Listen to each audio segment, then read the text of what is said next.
Hi, everyone.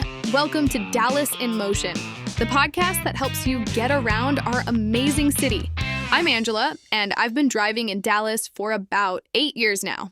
And I'm Steve. I don't have a car, so I use public transportation every day. I know the DART system really well. Today, we're going to share our different experiences getting around Dallas. We'll talk about the good things and the challenges of both driving and using public transport. And we'll give you lots of practical tips. Right, and we'll take you through some popular Dallas neighborhoods and explain the best ways to get there. So, Steve, let's start with your typical day. Walk me through your morning routine. How do you get to work? Sure. I live in Richardson, which is north of Dallas. I walk about 5 minutes to the Spring Valley station on the Red Line, and then it's a 25-minute train ride to downtown. I work near Union Station. That sounds pretty convenient. Do you have to transfer at all? Nope, it's a direct line. That's one of the best things about the light rail. The Red Line runs from Richardson all the way down to Westmoreland near the Bishop Arts District. No transfers needed. Oh, I love Bishop Arts. That's such a cool area. I drive there sometimes for dinner. What about you? Do you hang out there? All the time. It's so easy to get there on the Red Line.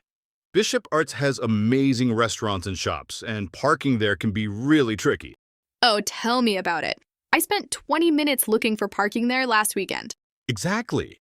So I just hop on the train and walk 2 blocks from the station. So much easier. What about your daily routine, Angela? Where do you live and work? I live in Uptown, which is pretty central, and I work in Plano. So I'm driving north every morning against the main traffic flow, which is nice. It takes me about 25 minutes usually. Right, most people are driving into the city, not out of it. Exactly.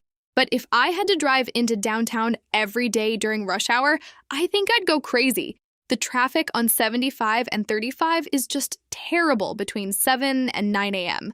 Yeah, I see that traffic from the train window every morning. Cars barely moving.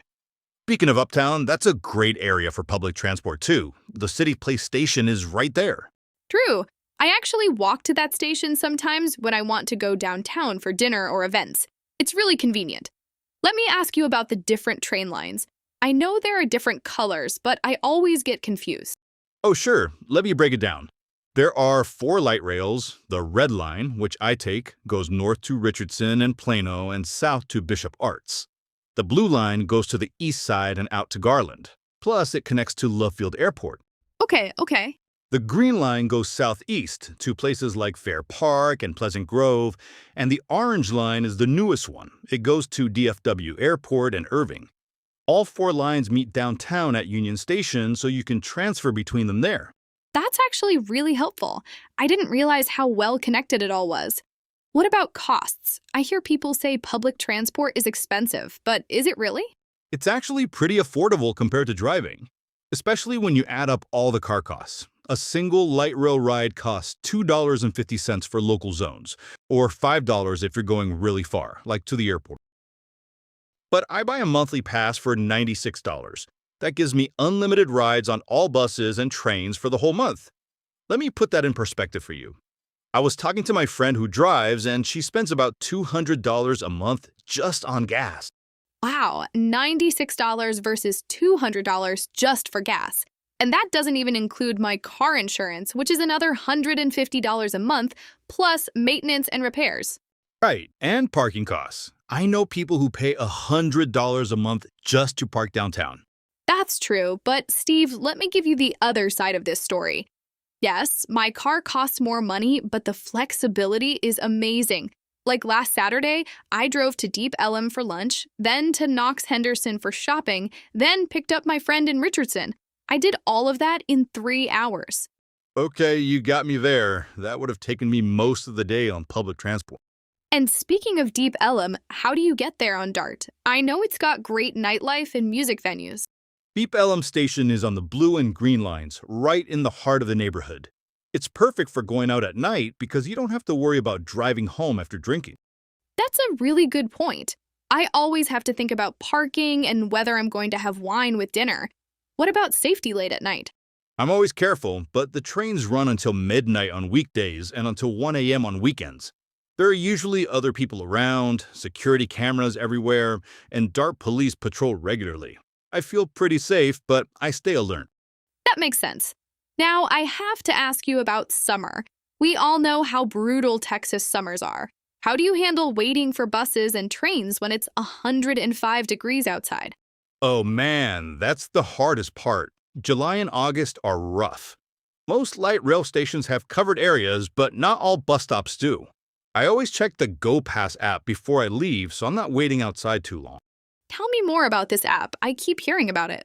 The Go Pass app is seriously amazing. You can buy tickets right on your phone, see real-time arrivals, plan your whole trip with transfers, and it even shows you which train car is less crowded. You just scan a QR code when you get on.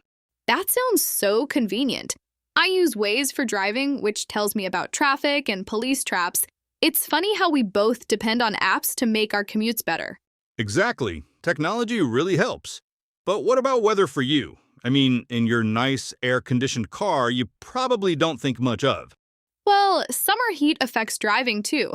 My car gets incredibly hot sitting in parking lots, and when it rains really hard, driving can be scary with all the flooding Dallas gets. True, I've seen cars stuck in those flash floods on the news. At least trains don't flood as easily. Good point. Now, what about weekends? Does your transportation routine change? Oh yeah, definitely. Weekend service is less frequent, especially on buses. Trains come every 20 minutes instead of every 10 to 12 minutes during the week. So I have to plan ahead more.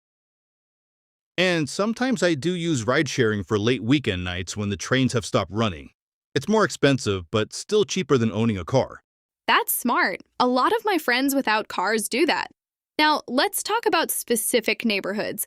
You mentioned Knox Henderson earlier. I love that area for shopping and restaurants. How would you get there? Doxon Henderson is trickier for me. There's no light rail station right there. So I take the train to City Place and then catch a bus, or just use a rideshare for that last bit. It's one of those areas where having a car is definitely easier.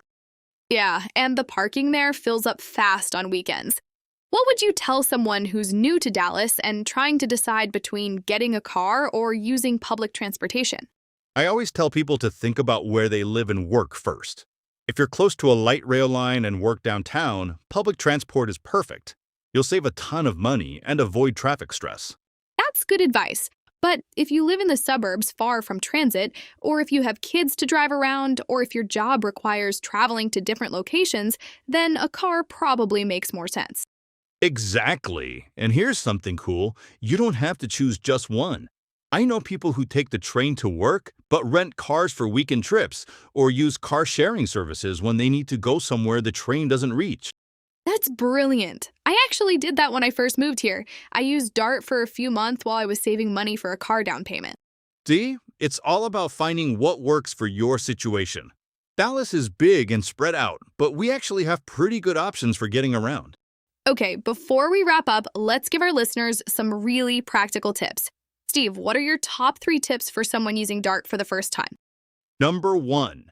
Download the Go Pass app and buy your tickets before you travel. Number 2. Always have a backup plan because sometimes trains are delayed or canceled. And number 3. Keep your eyes open and stay aware of your surroundings, especially at night. Great advice. For driving in Dallas, my top tips are: first, avoid rush hour if you can, leave earlier or later.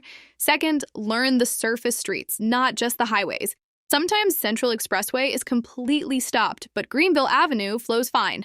Good one. And third, always have parking apps on your phone. ParkWiz and Spot Hero can save you time and money, especially downtown. Those are really helpful tips. And remember, both ways work fine. Dallas has options for everyone, whether you want to drive or use public transport. Absolutely. Well, that's all for today's episode of Dallas in Motion. Thank you so much for listening. Next week, we'll explore getting around Dallas by bike and on foot, including the best trails and walking areas. Yes, we'll talk about the Katy Trail, White Rock Lake, and how to navigate downtown on foot safely. Until then, safe travels, everyone. Our